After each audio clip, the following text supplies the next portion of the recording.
Alright, this is for Maizie and Mr. Baby. This is about the 6th time I've read this, so hopefully I don't screw it up again. This is called Curious George and the Firefighters. And I'm going to read this to you from here in Fletsy. And I love you guys very much. So here we go. Curious George and the Firefighters by Margaret and H.A. Ray. Let's begin. This is George. He was a good little monkey and was always very curious. Today George and his friend the man with the yellow hat joined Mrs. Gray and her class on their field trip to the fire station.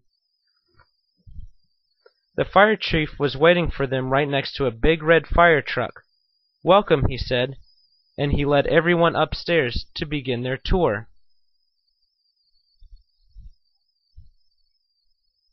There was a kitchen with a big table, and there were snacks for everyone. The fire chief told them all about being a firefighter. George tried hard to pay attention, but there were so many things for a little monkey to explore, like that shiny silver pole in the corner.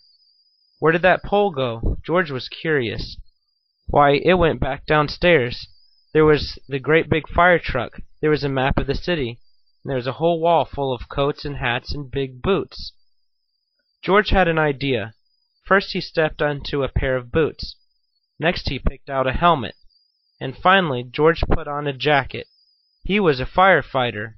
Suddenly, ring, ring, ring! All the firefighters rushed in. "This is not my helmet," said one. "My boots are too big," said another. "Hurry, hurry!" called the fire chief. A bright red light on the map of the city told him just where the fire was. There was no time to waste. One by one the firefighters jumped onto the truck. And so did George.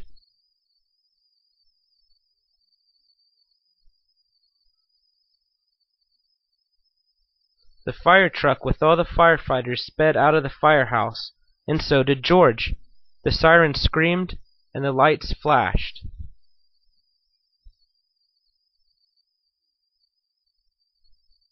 The truck turned right, and then turned left. Woo, woo, woo, went the whistle, and George held on tight.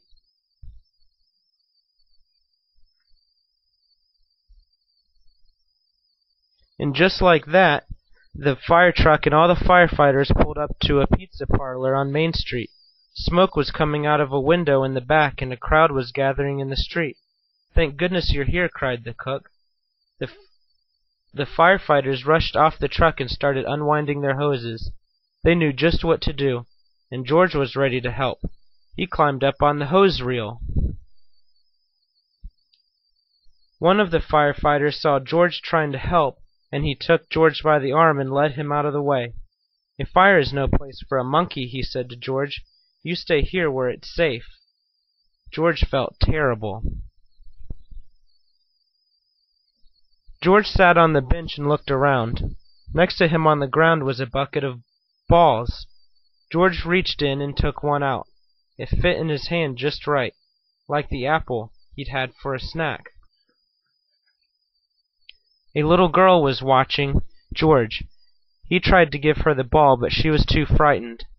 George took another ball, and another. "Look," a boy said, "that monkey's juggling." The boy took a ball from the cage and tossed it to George, but it went too high. George climbed up onto the fire truck to get it. Now George had 4 balls to juggle. He threw the balls higher and higher. He juggled with his hands. He juggled with his feet. He could do all kinds of tricks. The boy threw another ball to George. George threw a ball back to the boy. The little girl reached down and picked up a ball too. Soon all the children were throwing and catching back and forth.